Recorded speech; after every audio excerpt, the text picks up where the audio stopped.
Good evening, lovely tubers. White Mexican back again for another video today. Today's going to be kind of a plethora of randomness. I want to review a couple deck cores that I think are pretty cool. And there's going to be the theme kind of that I was trying to kind of go for. I'm a really big fan of counter trap cards. Counter trap cards are the fastest cards in the game, and they're extremely powerful, and there's a lot of pretty devastating counter trap cards out there. So that's going to be a little bit towards the end of the video, but getting things kicked off with Dark Lords. I really love this deck a lot. I've been building the max rarity deck of this very slowly, probably for about a year or 2 years now. All the artwork for the most part is pretty incredible, really great artwork and some pretty cool rarities with all the reprints that came out and everything. You got Eggshell, of course, Zerato. I'm pretty sure these are the original prints, which are, not too expensive. Really quick, so the main one is Eggshell. This has really great artwork. Of course, it's an amazing secret rare, Dawning from Destiny Soldiers. I want to say I'm pretty sure that this is the original print of this card. We'll take a look at all the other versions in just a moment here. I just want to check out the price points for first edition secret versions, and this is only like 6 bones. So Eggshell has definitely gone down relatively significantly from what I can recall. I remember this used to be like a $15, $20 card. Maybe that was quite a while ago, but we're looking at near mint, lightly played here. Here's a 2-of for about roughly almost 6. Here's a 3-of for 6, so a couple stacks there. And only 3 pages left. So really great card. Obviously, this is a 3-of instantly in the deck. And it's got really amazing artwork. Let's check out the versions really quick. I don't think anything's going to top this secret rare. I'm pretty sure the secret rare is the nicest print that we have for Eggshell, which is an amazing rarity. A really big fan. So there's actually 2 secret rare prints. So that's maybe actually a reason why it's kind of calmed down a little bit. You can see market price here, but it's pretty much cut in half right here for as low as Battles of Legends Relentless Revenge saw a dawning of another secret rare print. So you can pick and choose. Obviously, the original Destiny Soldiers prints are older, so they're going to be a little bit more valuable, but there is no shame in getting the same rarity in a newer set. Like, that's fine. Relentless Revenge was an amazing reprint set, and there's a lot of cool secret rares that came out of that. So if you guys want to save a little money and still have, a beautiful secret rare Eggshell, you can definitely have the opportunity there with the Relentless Revenge set. Zerato, so this is a little bit of money because Phantom Darkness, original OG secret rares. The first editions are probably significantly more. Nastin and Morningstar. Like, can we just take a moment to look at some of this artwork? I think Eggshell is probably one of my favorite artworks, but it definitely Morningstar is gonna rival her for sure. This guy almost reminds me of Raiden. Did you guys ever play Metal Gear Solid? More specifically, the PlayStation 2 Sons of Liberty, where you the majority of the time you're playing as Raiden. He had that black skin tight wetsuit, and he was super jacked, and he had the crazy long hair and was blondish white like this. Anyway,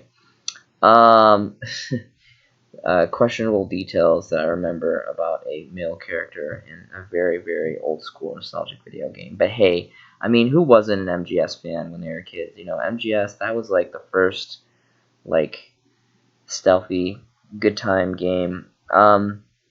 It's about 5 bones, so this is rivaling right up there with Eggshell. This isn't really as much of a play card, but the artwork's really cool, and it's just a really cool card in general. I really love this deck a lot. It's a really good deck too.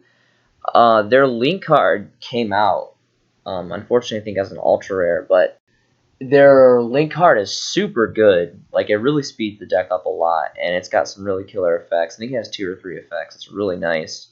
We'll stumble upon here shortly. Here it is right here. Condemned Dark Lord. This card... Okay, so I changed my mind. This card has the best artwork in the archetype. The artwork is just like great. I love the demon angel aspect that they kind of went here. Slightly pissed that it's an ultra rare. Unfortunately, it is a solo print and dawning from Duel Overload, so that would hence why it's an ultra rare. This card is like 3 bones. It looks like, yeah, almost about a little over 2.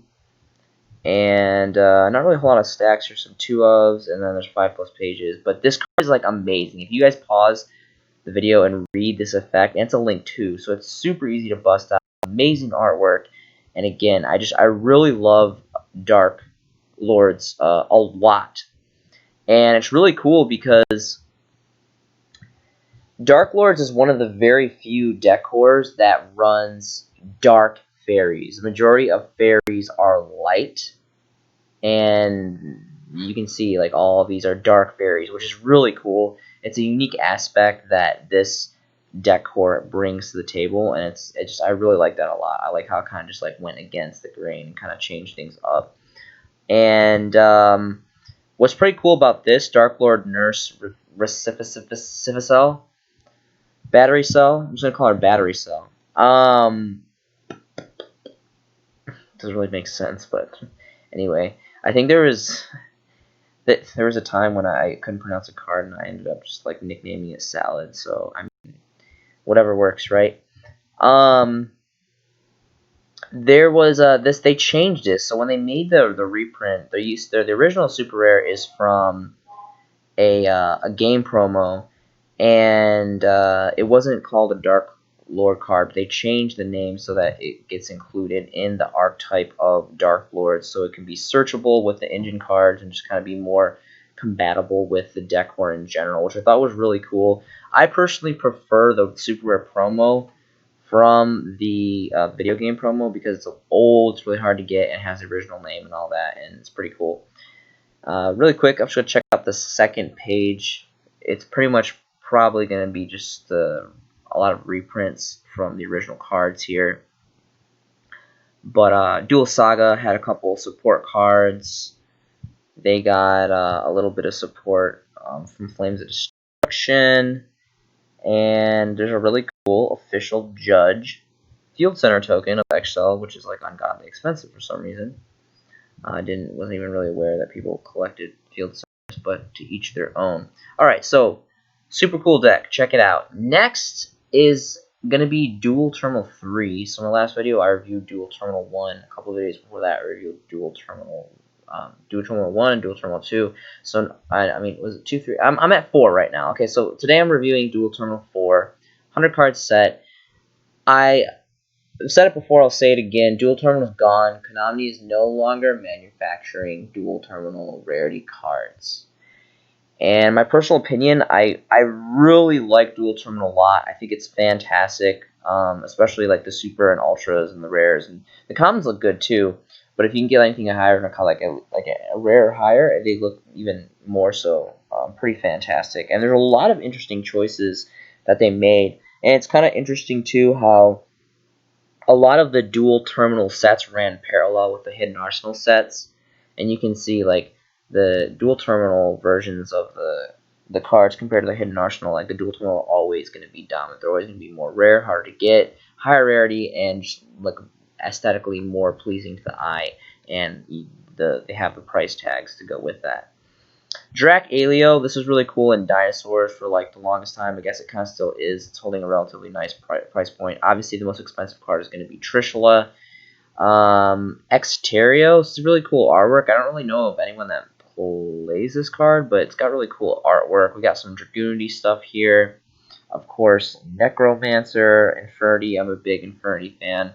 I've been building that deck, trying to build it max rarity for quite a while now. Really, like very slowly, but it's a really cool deck. Really cool old school deck. And we got Trident here. It's pretty cool. These are both ultra and super rare foils, which are really nice, and they pretty much increase the value. Cool artwork of polymerization here. Trap Dust Shoot. This is a really cool card. Really quick. It's kind of expensive. It's a banned card. It's been banned forever. I'm a huge believer that everything comes off the ban list eventually. It's just a matter of fact, a matter if it gets errated or not. So I definitely see potential for this coming off eventually. It's like has like the Scorpion. What were they called? The Scorpion Squad or something. It was like really big back in I think Chronic Guardian or something. But it's got that dude on it. This is a fantastic card though. I mean, hence yeah, obviously it's banned. One because it lets you see your opponent's hand. You can kind of see their strategy, see what's coming up next, do some foreshadowing, and then also you can rip one out of their hand. And monsters are, what win you games. The majority of decks, so that's taking one away, taking a resource away like that on that caliber is pretty great. This card's about 7, 8, and it kind of trickles up after that. Only 2 pages left, and there's not a lot of stool. There's a 19 stack here, actually. Well, 2 19 stacks, so plenty on the market, but definitely at a price point where it's kind of uncomfortable to pay that much for a common. Now, granted, it is a dual terminal common, which is very, very nice. I believe there's a super rare. I want to say like a champion pack or one of the really old archaic tournament packs. Dawn to super rare, if I'm not mistaken, which is obviously a great collector's card and very good price point. Red Eye's Darkness Metal Dragon. This is fantastic. Really quick, I just want to review because there's so many amazing prints of this card. I'm pretty sure that this card is still limited to 1 on the ban list. And this is just the be all go all, just generic one of amazing dragon card. It's basically a beat stick monster born on legs. It has really cool artwork. Of course, it has the red eyes in its name. A lot of cool. I mean, Blue Eyes and Dark Magician. I think there's a relatively big fan base. Red Eyes, I don't think is not as much, but it's definitely out there as well because it was huge with the anime and Joey Wheeler and Generation 1, nostalgia, and all that good stuff. Only 2 pages on the market here. Not really a bunch of stacks. There's about 3, 4 up here. Here's a 12 stack holding King Games. I guess they really are the kings. They're holding the highest stack right at the cheapest price point. It's the way you do it. I like their style. 12 stack for about 6. This is one of my favorite versions. There also is a secret rare version. I want to say from Legendary Collections 4, if I'm not mistaken, which is really nice as well. And that card has always been relatively good money. I really like the Shonen Jump magazine promos. This kind of had a strange price fluctuation. Because, like, back in the day, I remember, like, a long time ago, like 8 years ago, it was, like, really, really expensive. And even back then, it was, like, hard to find. Now, obviously, even more so, stacking 8 years is going to make it more difficult to find. But these are really cool. Again, I don't normally go for ultra rares unless it's like a Generation 1 first edition, like something really, really cool, in old school, like PSV, Goblin Attack Force, like Near Mint, lightly played first edition, something like that. Here is the secret rares. It was Legendary Collection 4. There's a market price and as low as you got to factor in. It's probably considering something that's like worse than lightly played or something. But yeah, this is really great. The secret rare probably is my favorite personally. The Duelist Saga ones are holding a pretty good price point here too. But I would definitely say the secret rares first, then the dual terminal, and then I don't know. It's kind of a tie because the Duelist Saga ones, they have that nice like unique ultra like lightsaber looking foil right here, which is really nice. The Shonen Jump magazine ones are a little bit harder to get, and they're like significantly more older than the Duelist Saga ones. So again, it's kind of hard to decide because all 4 of these prints are really, really great. So you guys can check that out later on if you're interested in Metal Darkness. It's again just one of the all-time most like powerful dragon support cards like ever when it comes to monster cards, and of course it reflects as you're only allowed to play 1 currently. Hopefully that changes later on, but we'll see what happens. So moving along here, we have Landois, which it's kind of interesting. The Metiria and Barkion have always like outshined Landois. Metiria for negating magics and Barkion for negating traps. Landois does monsters, which I think is really cool. I'm actually surprised with Barkion. Barkion's, it's on its way. It's starting to slowly trickle up there. Beast, Metiria Beast has just always been, you know, a god when it came to price point, more specifically for the ultra rare dual terminal versions. This card is still, um, well, you have to send a magic card from your hand to graveyard to negate monsters effects. So it's very devastating that it can negate monster effects. And the way I'm reading this, you can negate anything. So like a hand trap, something in the graveyard, something on the field, a whole bunch of good stuff. Unfortunately, it is a turtle. I hate turtles. I think turtles are like one of the most disgusting looking creatures that what is it, roam this earth, this planet Earth. I really don't know why God made turtles. Honestly, I may be a terrible person, but if like I saw a turtle on the side of the road, I'd probably run it over just because I think they creep me out. I don't know. There's something about turtles. They're super ugly and they creep me out. So I don't know. It's just kind of a strange thing that I have. So I don't know. Maybe that's why he's not popular amongst players, because he's a crappy spirit animal. But anyway, no, but in all honesty, like the effect that it can negate monster effects is pretty cool. And seeing how it is dual terminal and a dual terminal holofoil as an ultra rare, I definitely could see this following. It'll never get as near the price points of DT, Barkion, or Beast, but it's kind of like you know like a tri-pact, like the 3 synchro cards, and you can kind of negate all. They all negate something different. It's sitting, you know, around 5 bones roughly. It's kind of about like the average price point, and there's only 2 pages left. So, I mean, if you guys want to invest, I mean, there's, you know, more power to you. I personally, again, it's kind of silly, but you guys have my thoughts on tortoises, tortoise turtles, and such. Reptiles, I don't know, something about reptiles. I'm really not a fan of reptiles. Like I hate snakes. I really don't like snakes, like at all. It's kind of strange, but very accurate for the white Mexican. All right, so moving along here, we have Sir Burl, Fabled Sir Burl. Fabled's really awesome. Again, this deck, Fable archetypes, it's really cool because a lot of, well, this one's obviously a beast, but the majority of Fables are fiends, and the majority of fiend decks are dark, but all the Fabled stuff, at least most of it, if I'm not mistaken, is a light, which is really cool. So it's like a light themed, a light attribute themed fiend deck. I want to check out Anti-Spell Fragrance. This is probably my second favorite print of this. This is like a blowout card. I side this in my Satellar Knights. This is like a must-have playset side card in my Satellar Knights. This has really great artwork. This is a really old card, and this card is extremely devastating depending on what deck you're going up against. This is a rare, so not even a common, which is really cool, from DT4, and it's about 7 bones, and rightly so. I mean, this card is very, very powerful. It's a rare, it's dual terminal, and this is like, I think this is a really good card. It's not the best version though. The dual terminal rares look very nice. They are very, very nice, and you know they're holding a pretty good price point.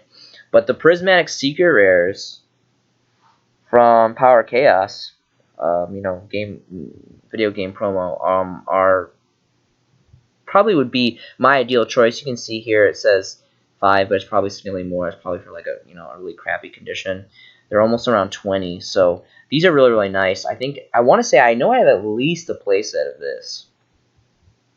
I know a lot of people sat on these for like years, and for like the longest time, this card was like nothing. I don't know why it took so long. I mean, it was kind of like one of those cards that like took the player base by storm. Like all of a sudden, it seemed like overnight, like everyone wanted to like play this card, and it became a really powerful side card. And obviously, this being the highest rarity as not only a secret, but a prismatic secret, which back in the day, we only got prismatic secrets in video game promos, which was, you know, so people were sitting on like gold mines. Like they just were like throwing these away. And, you know, I remember when I was a kid, like people had so many of these, it was insane.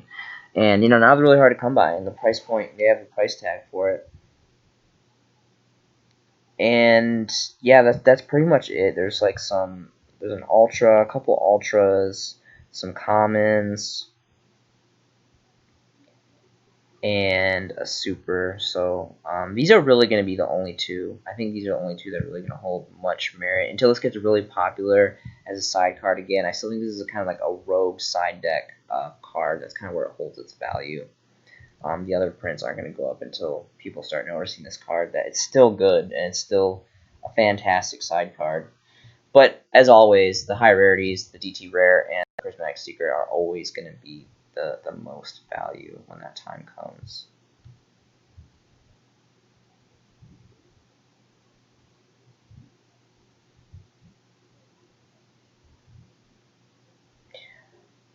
King of the Swamp is really cool too. I think I went over this not too long ago. Royal Oppression. This card's a ban card. This is like one of the strongest ban cards. You basically can just like negate like every special summon by paying, I think it's 800 life points. Really cool artwork too. OG print I think is a rare from Legacy of Darkness. Really nostalgic Generation 1 set's really cool. But there's also a gold version. And I think like Trap Dust Shoot, I want to say maybe it has a tournament pack super rare. I'm not sure. This is pretty cool though. I would check this out, later on if you guys want, depending on how its actual price point is. King of the Swamp's pretty cool. Drac Dino is pretty great. I do have to mention this, and every time I review DT4, Icarus Attack is just... Obviously, everyone thinks about Blackwings. This is like a signature Blackwing card. It's basically a 2 for 2. But really, under the circumstances, it's very good. And this one, it has amazing artwork, and this is a rare. It's not even a common. It is a rare. It's dual terminal. There is... I don't even know what other versions. We'll check out the different versions. I think this is really great. Blackwings is a huge fan favorite deck. There's a giant Blackwing fanatic cult out there in the forest, in the Black Forest somewhere, worshiping, I forget, whatever their boss monster is, doing some dances and, doing some crazy stuff, because this is just a really big, popular deck, and especially in Japan. Like, I lived in Japan for 2 years, and the Japanese players, like, love Blackwings, so I don't think support is ever going to really stop for this deck. It's kind of like Elemental Heroes. Not quite on the same chart as Elemental Heroes. Elemental Heroes, it's like completely not level to the amount of support. They're getting support like almost every year. And they have the different, Destiny heroes and like there's like evil heroes, and there's just like a lot of different like offsets to the Elemental Hero in general. Elemental Heroes, there's 2 pages left of this. It's like under $1. First couple listings are under $1, and that slowly starts to trickle up. There used to be pages and pages of this, and people are starting to realize, and I've been talking about this for a while, this is a really good card. Blackwings is a fan favorite deck, and I don't want to go into the other versions. There may be, I'm sure, probably like a secret rare or something, but this is really nice too. DT again, it's going to take a while. I've already been kind of dragging out DT4, but I feel very passionately about the dual terminal sets for those reasons I stated in the beginning of the video. And this is kind of like DT, like Duelist Saga, and Legendary Collections are just probably my cornerstones when it comes to really just reviewing and going back and reviewing and kind of like noticing the changes, particularly with those sets, because I just think they're gold mines.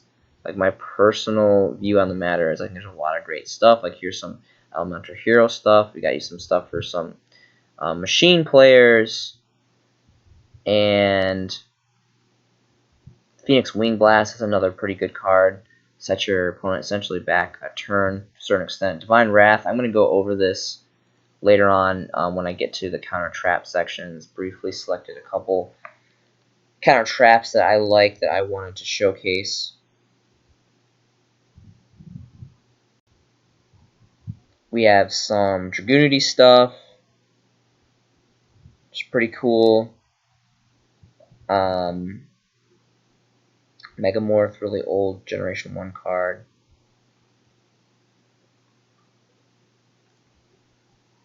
some Metiria stuff. It looks like, I think I saw that correctly.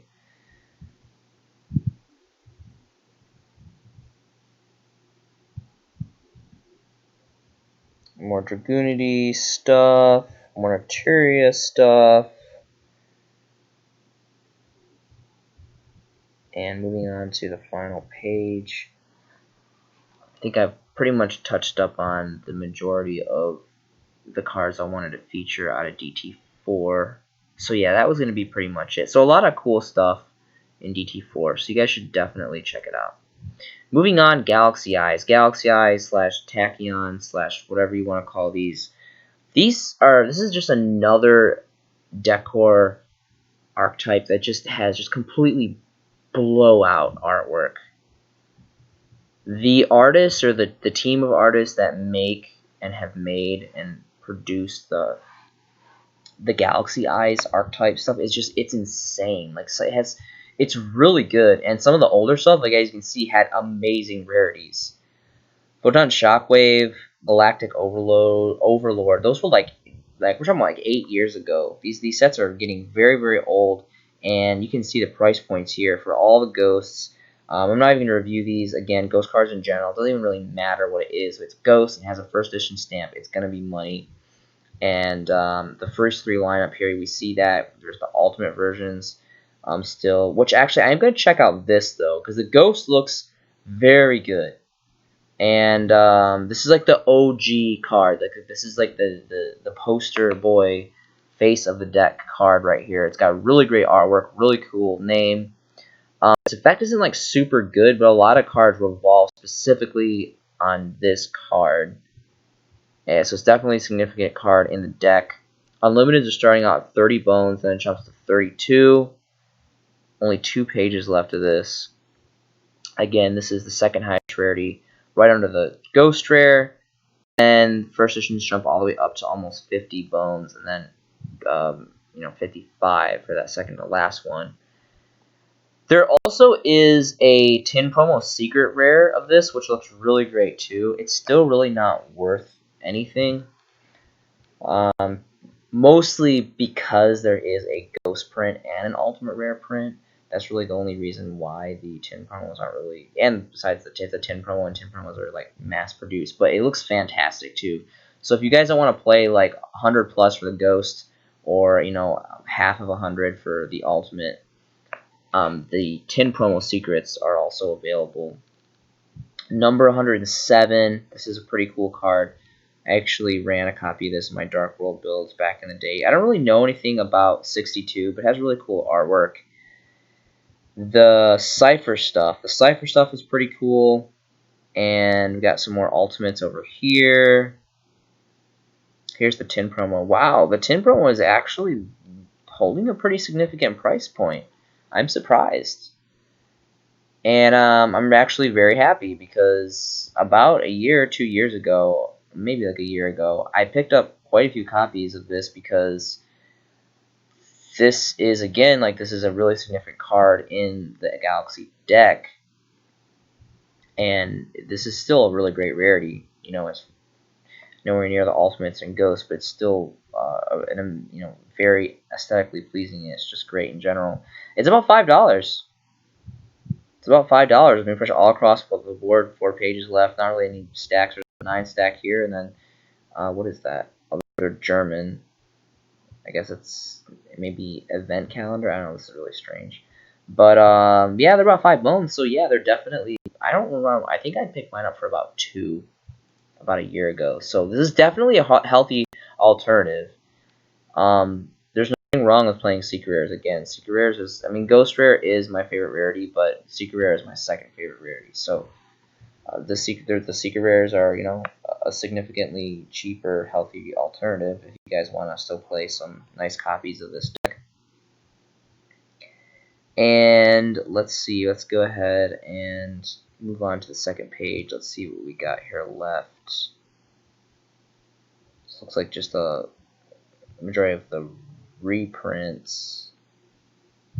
This card was pretty cool too. Original super rare from Cross Souls. I love Cross Souls. Oh, so surprisingly enough, this is pretty insane. that the link card prismatic is so cheap too. Again, I don't really know what it is. I guess because Konami, at least for us here in the TCG, has been producing the Link support cards in like mass reprint sets or something that's just really easily accessible. Like not anymore, but back in the day, the Gold Sarco tins, like they were nuts. Everyone went crazy for them. They bought them off the shelf, and you know the market got flooded when this was originally released, and a lot of the cards prices just plummeted. Same thing with like Dual Overload, Dual Devastator, Dual Power, all that stuff, and they seem to be releasing them in these kind of high bought out sets. So this is insane. Like it's barely $1, and this is a prismatic secret rare, which is just very gorgeous. And you know, I don't think this is pretty good. This is pretty good. I like this card. I think this is a good link card. So Galaxy Eyes, pretty awesome. You guys should check that out as well if you guys want to. Next is gonna be Harpy. So Harpies, Harpy lady, Harpies, whatever you want to say. This is I don't really know. I kind of struggle with this deck because again, I lived in Japan for 2 years and I got spoiled with all the uncensored artwork, and it's kind of cool how it kind of brings like a different market to the game, because you have the differences between the OCG and the TCG with the uncensored artworks, and now we have the the lost art promotion cards, which is an interesting spin on the market, and it kind of just throws a whole new aspect of investing. I have mixed feelings about that. I'm really happy that we are getting in the next, you guys have seen, I'm sure you guys have seen the showcasing. Some of the Harpies cards are coming out. I don't think it's Harpy Queen, but Dark Magician Girl as well. This is the first time. I really did not think that Konami had the guts to start releasing sexually suggestive uncensored artwork. I really thought that they were just gonna stick to the basic, very very light changed uncensored artworks. But anyway, they did it right with this whole craziness and people being slow about buying cards. They really needed a kickstart and selecting some real true grit cards to come out uncensored in all of their glorious, how the artist originated the cards to be released to the public. Harpy stuff and Dark Magician Girl was definitely really like the golden note that they struck there. Some pretty incredible prices here. Of course, the retro pack stuff, secrets, hundreds of dollars. Dual terminal preview. I mean, unattainable. No one really has preview stuff. Harpy Queen, ultimate rare. Obviously, this is going to be great money. You got this prismatic secret game promo, which is going like 40 plus. It's insane. Baby Dragon, ultimate rare. Harpy's Feather Duster OG. Is this really all the way up to 31? Banlist just came out. This card is not on it, but that's fine. It's definitely coming off eventually, more than likely. I personally believe sooner than later. Completely fine that this didn't come off yet. It's going to have potential. I really love Yu-Gi-Oh cards that have Yu-Gi-Oh cards in the Yu-Gi-Oh card, like cardboard on cardboard. I'm really into that. It's about 17 bones, so yeah, this definitely isn't 30. There's some Asian cards here. And then, yeah, 17. And about 4 pages left. So this is my personal favorite rarity, the Prismatic Game Promo Secret Rare of Harpy's Feather Duster. I've been buying this card for years and years. I've been stockpiling this card. And it's finally taken note where people are kind of making it at an uncomfortable price point. So it's been a while since I've invested into it, but I do have several prints of it, which I like a lot. Perfumer, of course, is a silver and ultra rare from a legendary duelist set, so it's money because no one really buys those sets. At least I don't. And then they're really not on the market.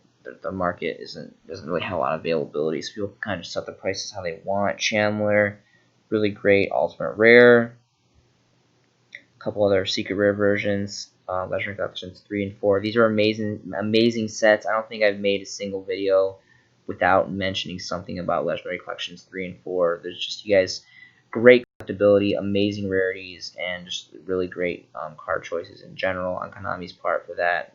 Props for that. That was just some of my all-time favorite sets. I'm really a big fan of all of the Legendary Collection sets, but more specifically 2, 3, and 4 were just great.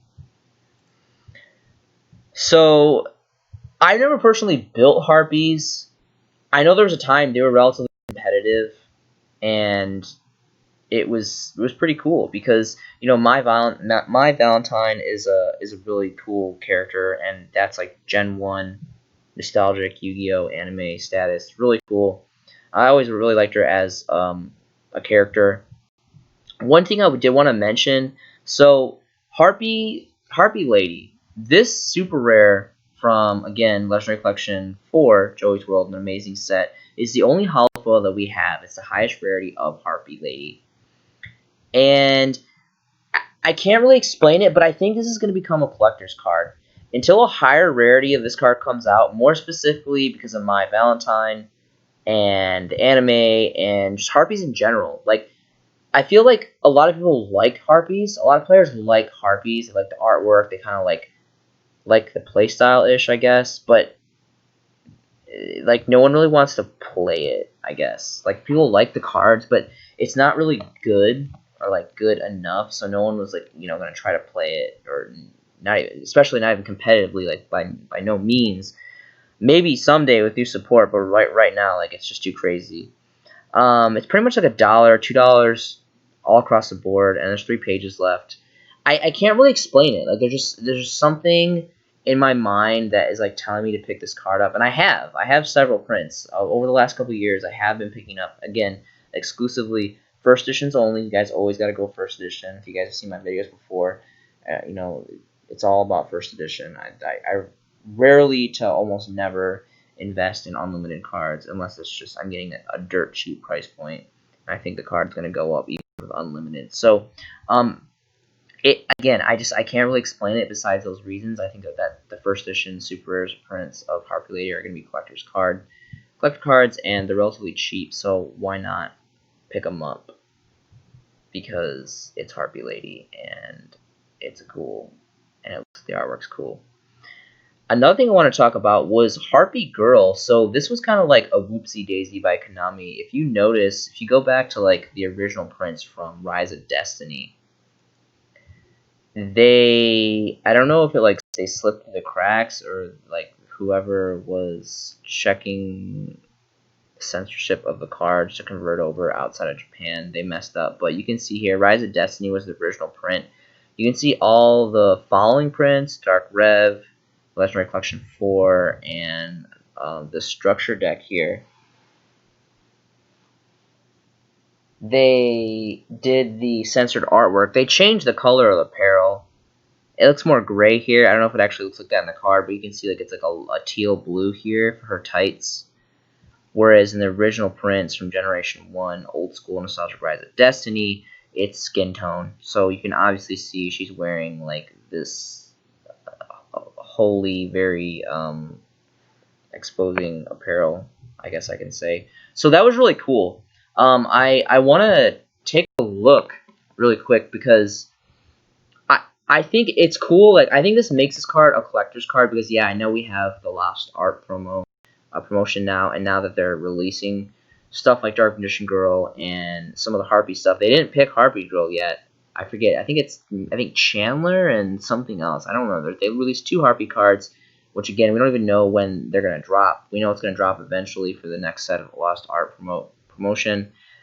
So maybe they'll make an ultra rare version of Harpy Girl. I doubt it though, because we technically already have an uncensored version by mistake. But the sheer fact that it was a mistake, I don't know how it happened, but all the other versions were censored after all the other reprints after that. So this is a common, so it's really cheap. It's like about $0.25. Here's a 2 of. Again, only get this first edition. This is only going to work first edition. There's 5 pages available. Really quick, because it's a relatively cheap card, I want to see the stacks. The stacks of first edition. So here's a 4 stack for about a half bone. Here's a 7 stack for a little over half bone. So there's plenty of availability out there. And because of the history, because this card was not supposed to be uncensored, but it somehow fell through inspection and it wasn't, and it came out in its original form specifically. And it's cool how it was specifically for like the really old original prints only. I think this is pretty great. I would pick this up, honestly. I have a few copies myself. It's kind of interesting. To my understanding, I think Rise of Destiny was one of the only sets to have a special edition release that was actually came with first edition booster packs. Like, I actually have, when I was living in Korea back in, I think, 2017 or something like that, I purchased a sealed special edition Rise of Destiny box.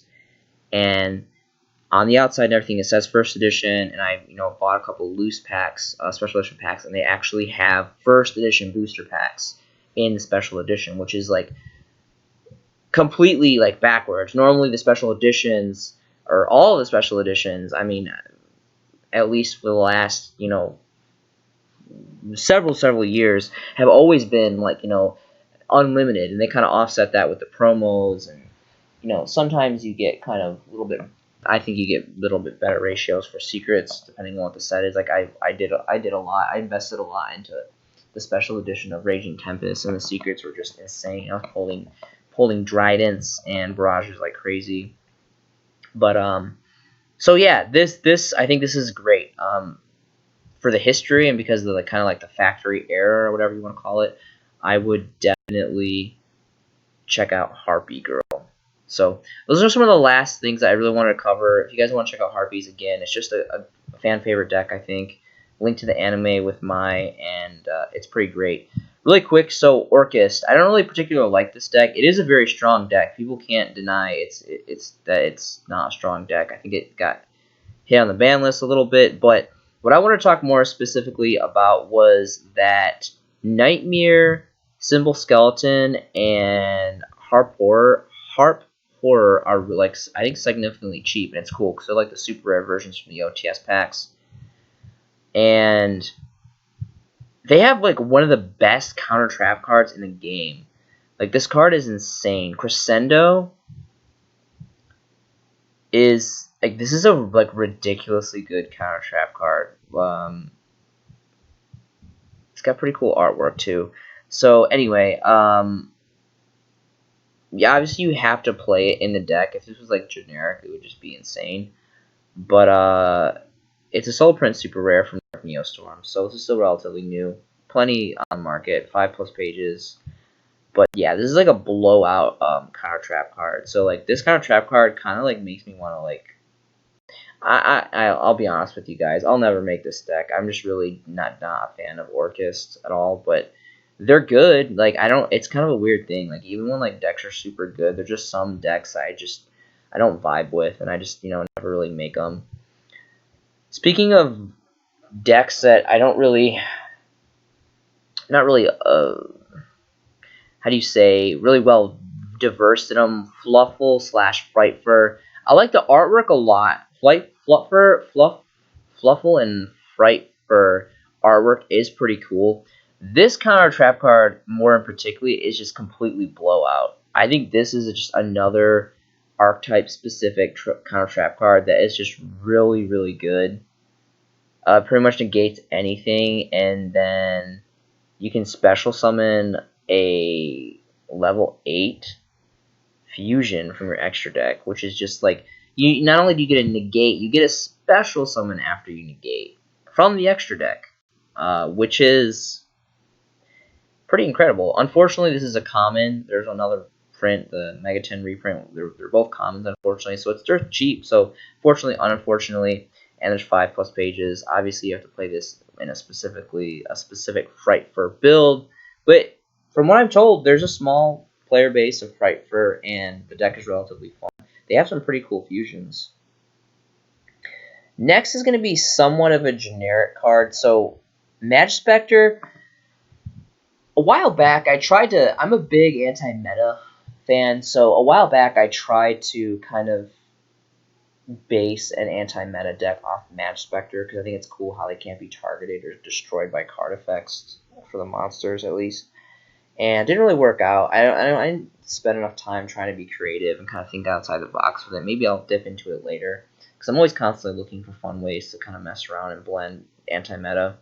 But this is pretty cool. I'm not really sure what are some good wind spellcaster archetype deck cores out there. I know the majority of spellcasters are usually like earth, light, and dark, if I'm not mistaken. Definitely dark. I mean, of course, there's the infamous, Dark Magician builds. Those are all dark spellcasters. And then the majority of, I think, Gravekeepers, Gravekeepers is one of my old school favorite decks. Their majority of them are dark spellcasters as well. Wind spellcasters, I'm not really sure. I mean, I would check on whatever game you're playing online, if it's Project Ignis or Dueling Book or whatever it is. I would engine search that and kind of figure out what are some good wind spellcasters, because this is a really great counter trap card, and it's generic. You don't have to play it in Magic Spectre. Obviously, it works because they are wind spellcaster, but I'm sure eventually there's going to be some other options to play wind spellcasters, and this is a really good card. Only 2 versions, and they're both commons playing the market. Not really a big deal, but I think this is a really good card for what it is. Next is going to be Champion's Vigilance. This used to be, well, not really solo print. Structured Deck Saga of Blue Eyes White Dragon is actually really old now. I was actually in Florida doing some Air Force training I remember when this dropped. I remember like going to like a little like library place to like use the Wi-Fi and like looking at this. Anyway, there was an ultra reprint, I guess, from Speed Duels. I don't know anything about Speed Duels. I'm not educated at all. I don't really pay attention to Speed Duels. It's not really my thing, but they're like, I don't even know. Comment below. Can you play Speed Duel cards in normal core Yu-Gi-Oh? Like I'm not sure. I haven't taken the time to figure out all about Speed Duels. But original print commons were from Photon Shockwave. Let's take a look at those really quick. I think, I mean, if you can, if you can play Speed Duel cards, obviously, why not get the Ultra Rare? But OG common over here from Photon Shockwave, really cool old set. And again, I mean, there's not a whole lot of popular, like, vanilla and normal decks running out there. I mean, you got Blue Eyes, Dark Condition, and Red Eyes. That's pretty much it. Maybe with Red Eyes kind of blending. Do they even blend? I'm not sure. There's the Dragoons or whatever it's called, the fusion card that is just literally so busted it just negates everything, and it's like super easy to bust out. It's like Dark Magician and Red Eyes combined or whatever. Looks pretty cool. The card is just ridiculously unbalanced. I don't even know what is going to happen. I want to say it's coming out in the 2010s, if I'm not mistaken. Comment below if that's when I think that's when we're getting it. It's gonna come into the game when the 2020 Megatins are released, which is I think it's coming as a tin promo or something, which is kind of interesting. Oops, this is on 3 of. Well, I should probably switch it to 3 of because it's so cheap. It's like 17 cents, 10 cents, or just 7 of. So anyway, this is just like a counter trap, so it's the fastest card in the game and it negates everything essentially. Special summon a monster, negate. Activate a magic card, negate. Activate a trap card, negate. All you have to have is a vanilla. A level 7 or higher vanilla. So, again, yeah, Blue Eyes, Dark Condition, and Red Eyes. That's kind of your options right now until Konami decides to bring us some more support for vanillas. Divine Wrath. Another great counter trap card. Pitch 1, negate a monster's effect. You have the ultimate rare, which is really great here, and DT. I really wouldn't have much concern for anything else besides the DTs, which are holding really cheap price point again. We just talked about DT a couple moments ago, DT4 specifically. These are really great for the price point. The ultimate rares obviously are always going to overshadow this being ultimate rares, but this still being a dual terminal print is always going to be the second best in my opinion, and it's super cheap. You can see here it's about a half a bone. A lot of one-ofs on the first page, only 2 pages left, so really not a lot on the market. Let's go ahead and take a look at the ultimate rares. I don't remember. I know I have several dual terminal versions of this. I do not remember. I know I have some ultimate rare. And I know I have some ultimate rares of these first editions. I'm just not sure. I have binders and drawers, and my cards are relatively organized, but I have to kind of take breaks throughout each year and kind of reevaluate everything because things kind of get mixed up over time. And I'm really surprised. So the ultimate first editions are under $10. That's incredible, especially here. Phantasm Gaming has a 6-stack for $9. Lightly played first edition. This is fantastic. Again, this is a counter trap card. You can negate any monster effect with this card. And it's got Cannon Soldier. Like, who doesn't love Cannon Soldier? OG, Metal Raiders, Cannon Soldier. And, did this get banned at one point because of the, what was it? The Dark World... What was that loop called? The Dark World, with Firewall Dragon and Dark World's... Danger Dark World loop, burn loop, or something like that. Really fun time. Good Yu-Gi-Oh history. Anyway, I think this is insane. It's a 6-stack. It's under $10. It's at $9, and they're ultimate rare first editions. I don't think that's gonna last very long, so I would definitely check that out. Next is gonna be Debunk. So I kind of pondered this card for quite a while. There's two versions: the Secret Legendary Collection 5Ds, which is really great. Again, I would recommend you guys check all of the Legendary Collection sets out. They all have really great rarities, really cool card choices. Debunk is pretty cool. I thought about this because I was thinking about, like, okay, can this stop hand traps? And yeah, it definitely can, because it negates cards in the graveyard or the hand. So, I mean, this could stop Ash. This could stop Max C when it comes off the ban list. And, it's situational because like every trap card, it has to be on the field set first to negate anything. But it's dual pronged, so you can negate from hand or graveyard, and it's just a counter. And there's a lot of stuff going on in the graveyard. The reason why I kind of hesitated to feature this card is because when I was thinking about monster cards effect that activate in the grave, a lot of them you remove them from play from the graveyard, and then you remove them from play to activate follow-up effects.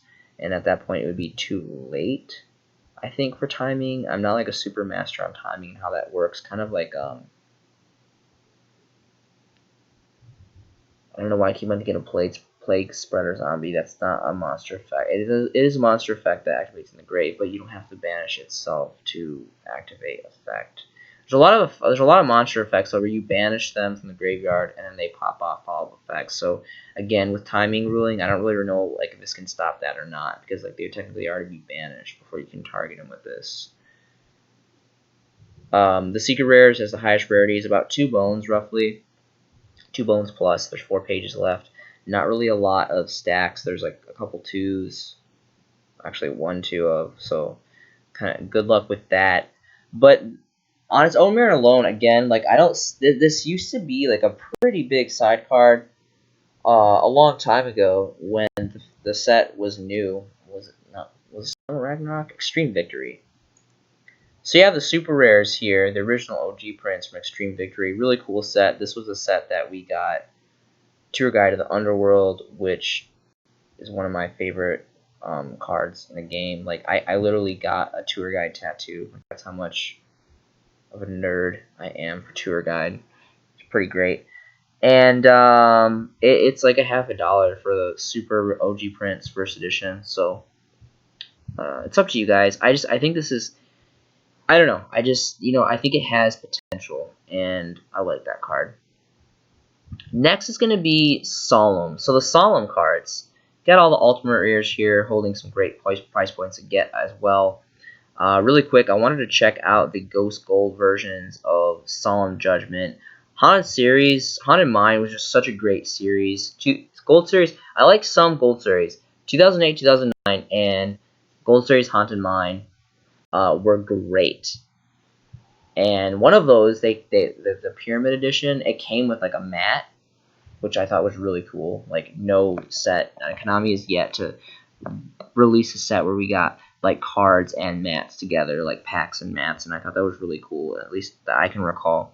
Anyway, this set was really cool on its own merit alone because it was the first set to release and still to this day, the only trap and magic cards are ghost rare. This being, obviously Solemn Judgment and Mystical Space Typhoon.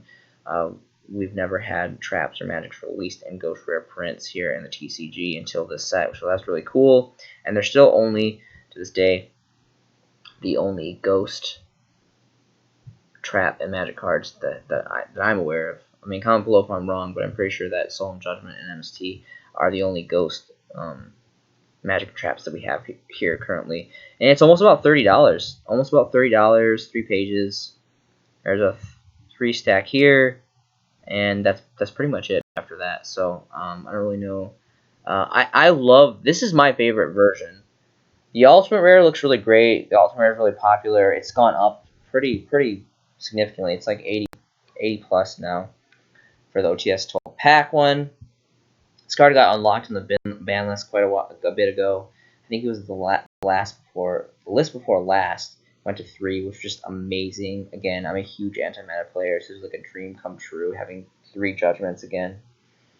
And you got OG prints and OG Ultras, Secret Rare from Legendary Collection 3, which are all holding really great price points. Legendary Collection 4 Secret, 2008, 2009. Gold Ultra Rares. So, really quick for price points. So, I know there's an Ultimate Rare. This card used to be so expensive. This card used to be like $100 when Breaks Your Shadow first dropped. This is still a fantastic card. Not only can you negate effects, you can negate potential summons at the low cost of $1,500. And again, Solemn card, really great artwork as a counter trap card, really fast, really powerful, extremely devastating card. This first editions are under $10. This is insane. That these are so cheap and like no one is really looking at these. Same thing with Twin Twisters. I would really go check out original OG prints of Twin Twisters, first edition. Now, granted, there is an Ultimate Rare. I understand that. And there are Secret Rares. I don't know what the Secret Rares are going for. Is it going to let me... Maybe it'll let me open up that really quick so I can take a look at the Secret Rares, what the Secret Rares are going for Twin Twisters. But anyway, here's one for first edition again. Only get first edition. 721, and then about almost 8.7.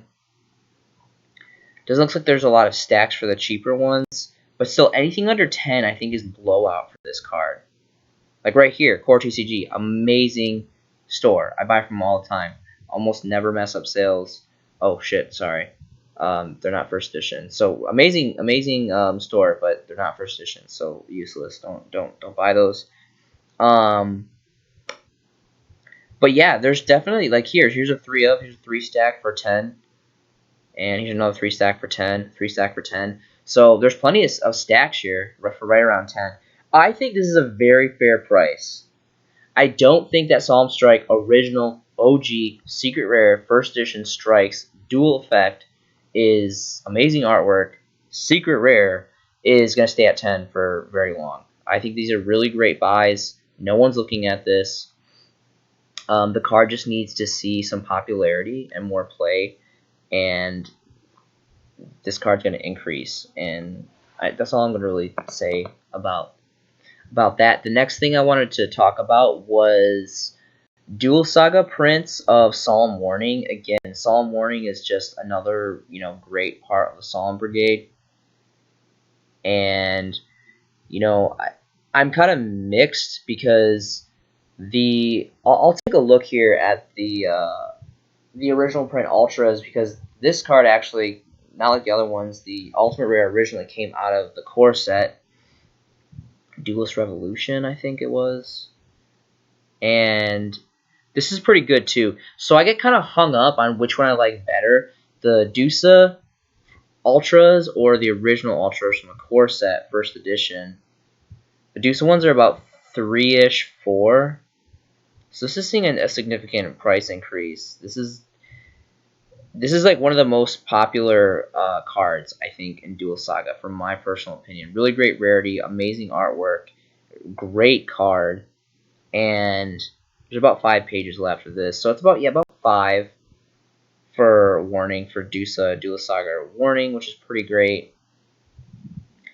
I'm curious to see what the first edition original prints, the non-ultimate rare versions, are looking like. Duelist Revolution, that was the set.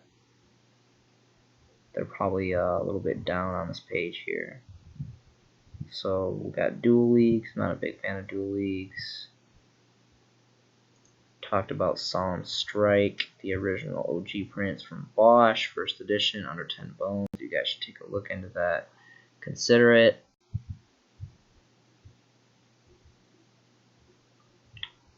Solemn Wishes. This is a really cool old school card. Anyway, I didn't see the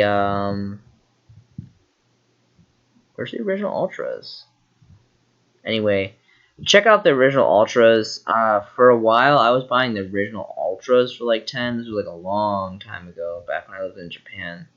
And I thought that was pretty good. Obviously, they kind of went down. It's really going to bother me, though. I'm going to come back. The next card, one of the last cards here, is going to be Solemn Scolding. I really like that card a lot. Mostly just for my counter fairies. Run it in counter fairies. It's really the only card that's like really worth it to run, in my opinion. I don't really know why.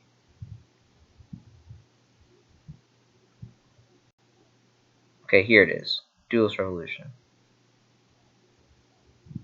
So again, it's up to you guys if you want to get the original print first editions, because the ultimate rares are just like kind of unattainable at this point. More specifically for the first edition ultimates,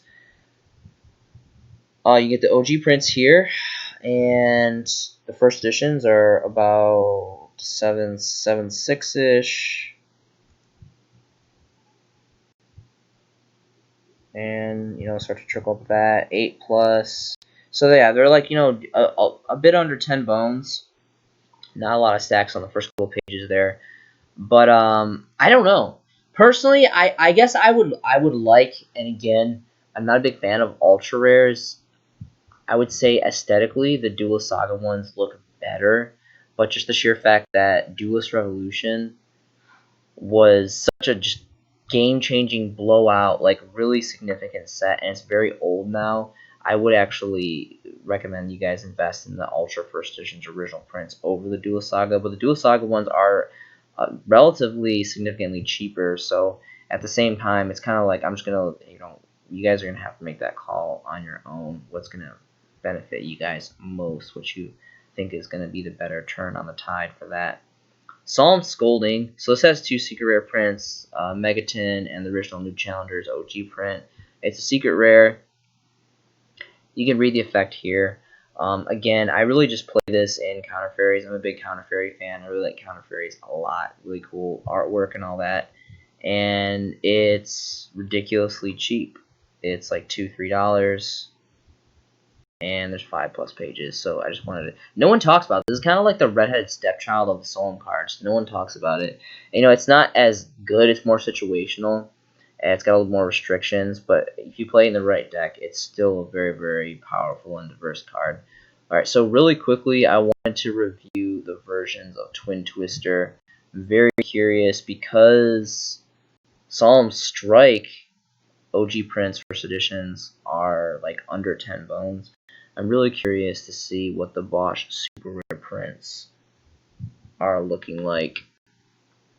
So the secret rares, ultimate rares, of course. Here is the Bosch ones right here. Super rares are. This is like okay. This is kind of crazy, but like hear me out. So you guys know MST from Magic Ruler, original OG Generation 1, like super old. I honestly think not only is this card just an amazing playable card, like you can play this pretty much like anytime in the meta, you can play this, and it's just an amazing blowout card. It's about $3-ish, $3, about $3, and there's 5+ pages, so you guys can check out to find some stacks. I think this is going to become a collector's card. Like this is literally like Gen 2 the kind of like second wave to MST. It's got really cool artwork. It's always a really good playable card, and I would really recommend you guys look into this OG print. First editions, again, exclusively the first edition prints. But if you're not interested in that, there is the Battles of Legends Secret Rare, which I really struggle with. You know, because the original ones, the secret rares are not that much. Oh, I'm sorry, it was Shadow in Valhalla was the secret rare reprint. These look really great too. I only have a couple copies of this. I kind of regret not picking up more when Shadows of Valhalla first dropped, because I think I remember these being like significantly cheaper. I think they're like $1 or $2. I don't really remember how many I picked up. I know at least I had at least a playset. I know that. First edition, and they're about $4, $4 or $5, which rightly so. This card kicks ass. This is an awesome card. It's quick play. It's diverse. It's a 2 for 2, and it's Twin Twisters. You know how it is. So I'm really I can't really decide. Honestly, I would go for the original OG Supers. The secret rares look really good. They really do. And the super rares are not that much cheaper than the secret rare, so it's like, why not just get a secret rare? But honestly, for like collectability value and just kind of like the game-changing history behind Twin Twisters, I would go, for collector purposes, I would go for the first edition OG prints from Breakers of Shadow. If you're going for just aesthetics, I would go for the secret rare. So that's all I'm going to say about that. And then the last cards I'm going to be reviewing tonight before I take this video to a close is Horn of Heaven. We have Black Horn of Heaven, which is really cool. I've always liked this card. This has been something I've been supporting for many years. I've always been a really big fan of this. Again, it's something I blend in once in a while to my anti-meta builds. Old school Cyber Dark Impact Ultimate Rare. Pretty cool artwork. Just an old school ultimate rare and a generic negation. Now, I'm pretty sure, if I'm not mistaken, the ruling is set on this that you can only negate inherit summons, so like monsters that summon themselves. So, or maybe I kind of maybe worded that strangely, but like, you know, synchro summons, XYZ summons, like Blackluster Soldier, or, you know, something that special summons itself from the hand. But as far as like if someone uses like Polymerization, or like, you know, kind of like uses a card to bring a card out to special summon a monster, I don't believe that this works, if I'm recalling the ruling correctly. First edition is about 10 bones, and then it jumps to about 12, and then it jumps to about 18, 20-ish. There's only 2 pages left of that. So that is starting to finally dry up on the market after years and years and years. Really like that card a lot. Of course, there's the DT prints. If you don't want to spend 10 bones on the Ultra First, I think that is a very good price point. Again, Cyber Dark Impact is really old, and there's definitely worse Ultimate Rares out there. This is I may be being a little biased, but I really like this card a lot. There's the DT ones from Duel Terminal 1. Check that set out. They're like, you know, roughly $1. Really great. So between these two, those are definitely the best prints.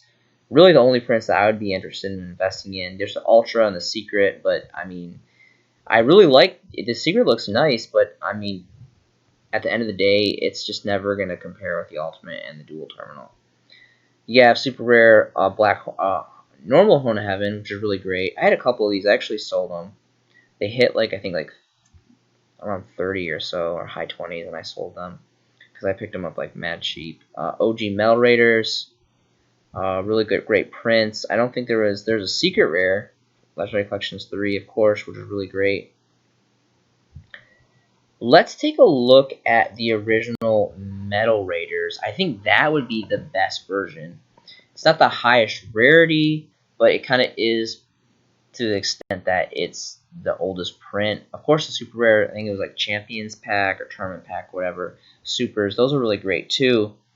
I would personally prefer a Metal Raiders First Edition, and I know that these are going to be pricey because anything from like Gen 1 First Edition high rarity is just automatically, on like its merit alone, instantly a collector's card. 6 pages on the market here. First edition is going to be on the second to last for 20 bones. Unless you want a Spanish or Portuguese one. I would always take Spanish over Portuguese, but I'm half Mexican, so you guys can already tell what I was gonna go with that. But yeah, it's about 20 bones. So 20 bones for your first edition copy of Horn of Heaven, which for what it is, you sack one and you negate essentially anything monster summoning condition wise. And it's just an old school nostalgic card in general. So thank you so much for watching these videos. I hope you guys are having a fantastic day. Please stay safe out there. I hope you guys are making some amazing Yu-Gi-Oh! Investments yourself.